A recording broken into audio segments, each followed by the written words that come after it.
अस्सलामुअलैकुम।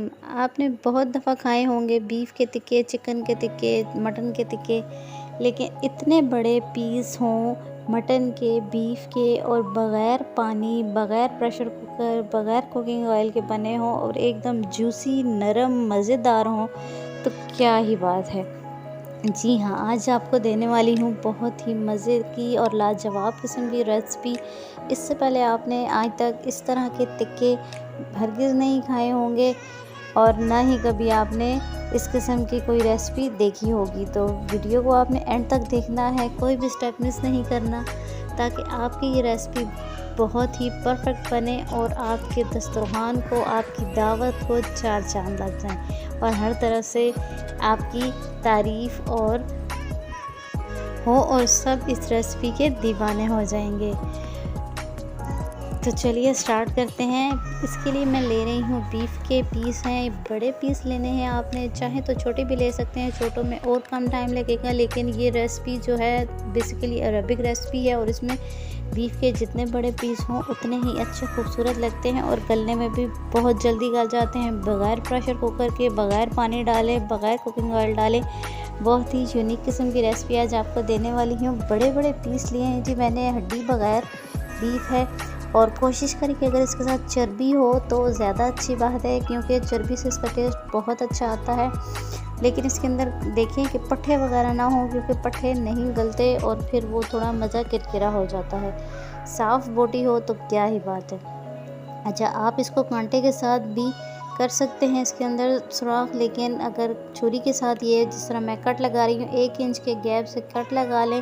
लेकिन ये कट आपने नीचे तक नहीं लगाना, सिर्फ आधे बोटी के हिस्से तक लगाना है, ताकि मसाला इसका अच्छे से अंदर लग जाए और अंदर से भी बहुत जूसी और मज़ेदार किस्म का टेस्ट आए। अच्छा जी, 1 किलो गोश्त है मेरे पास और इसको मैंने कट लगा लिए हैं। ये देखें इस तरह से। चिकन हो तो आप सिर्फ कांटे के साथ भी उसको कर सकते हैं। कुछ खड़े मसाले लिए हैं मैंने, जिसमें दालचीनी है, ज़ीरा है, तेज़पत्ता है, काली मिर्च है, सौंफ है आधी चम्मच और आधी चम्मच अजवाइन है। इन सारे मसालों को अच्छे से हम ग्राइंड कर लेंगे और साथ ही ये कुछ और मसाले हैं जिसमें है नमक। इसमें आप तिक्का मसाला भी शामिल कर सकते हैं, लेकिन मैं डिब्बे के मसाले नहीं इस्तेमाल कर रही, सारे घर के मसाले इस्तेमाल कर रही हूँ। वो भी आप देख लें। एक सुर्ख मिर्च है और कश्मीरी लाल मिर्च है, सूखा धनिया है कुटा हुआ, थोड़ा मोटा कुटा हुआ है, लहसुन अदरक का पेस्ट है 2 चम्मच, हरी मिर्च का पेस्ट है 2 चम्मच ले रही हूँ मैं, और साथ जो हमने मसाले पीस लिए थे वो सारे अब हम इसमें डाल देंगे।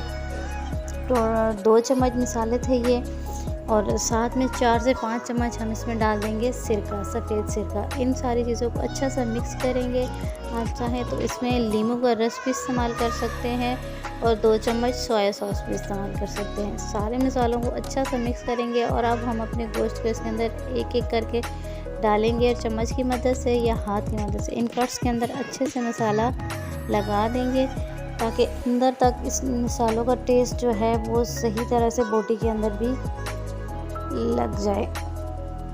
और इससे एक तो ये होगा कि टेस्ट बहुत अच्छा आएगा और दूसरा आपका गोश्त जो है बहुत जल्दी गल जाएगा बग़ैर प्रेशर कुकर के और पानी डाले बगैर। अब हम इसको अच्छे से मिक्स करके मैरिनेट करके रख देंगे ओवरनाइट।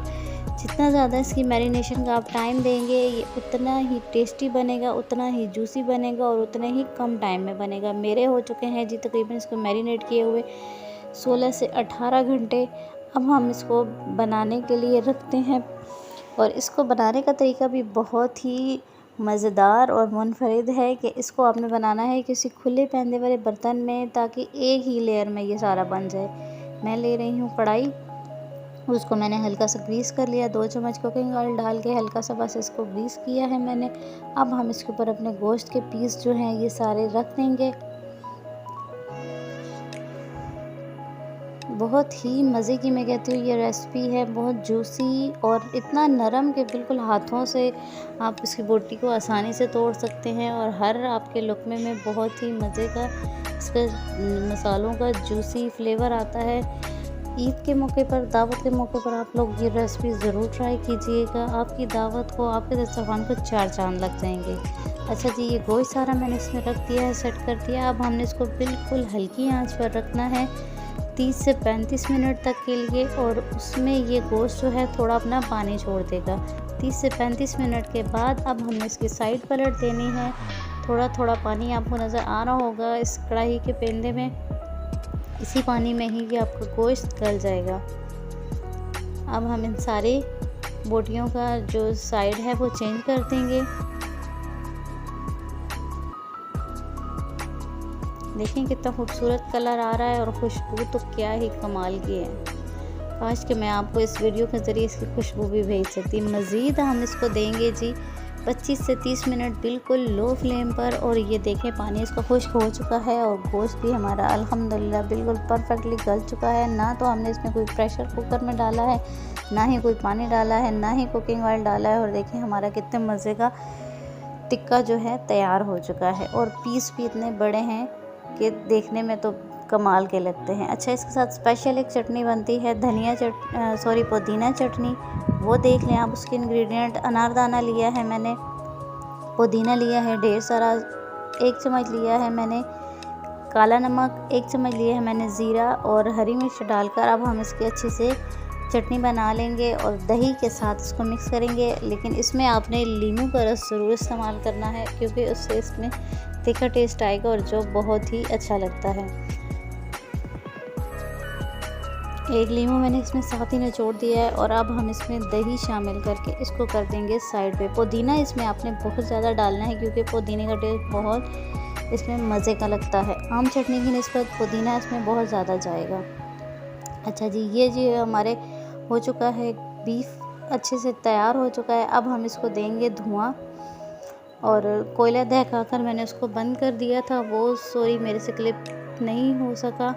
अच्छा, ये वही कढ़ाई है जिसमें नीचे अभी इसके मसाले लगे हुए हैं। मज़ीद 2 चम्मच मैंने कुकिंग ऑयल डाला है, और 2 अदद प्याज मैंने काट लिए हैं रिंग शेप में। आप दूसरी शेप में भी काट सकते हैं, लेकिन इस शेप में कटे हुए बहुत प्यारे लगते हैं, इसलिए रिंग शेप में काट कर अब हमने इनको हल्का सा बस सौटे कर लेना है 1 मिनट तक। और साथ ही शामिल कर दिया है मैंने 1 अदद टमाटर। आप चाहें तो इसमें शिमला मिर्च का भी इस्तेमाल कर सकते हैं, मेरे घर में वो पसंद नहीं की जाती, इसलिए मैंने शिमला मिर्च नहीं डाली।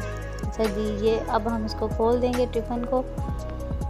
बहुत अच्छी कमाल की खुशबू आ रही है, और ये है इसकी फ़ाइनल लुक चटनी के साथ। आई होप आपको आज की रेसिपी ज़रूर पसंद आई होगी। ज़रूर ट्राई कीजिएगा और मुझे फीडबैक दीजिएगा। आपके फीडबैक का ज़रूर इंतज़ार रहेगा। वीडियो अच्छी लगे तो लाइक कर दीजिएगा, अपने फैमिली फ्रेंड्स के साथ शेयर कर दीजिएगा, और चैनल पर नए हैं तो सब्सक्राइब कर दीजिएगा। मुझे दीजिए इजाज़त अगली वीडियो तक, तब तक के लिए अल्लाह हाफिज़।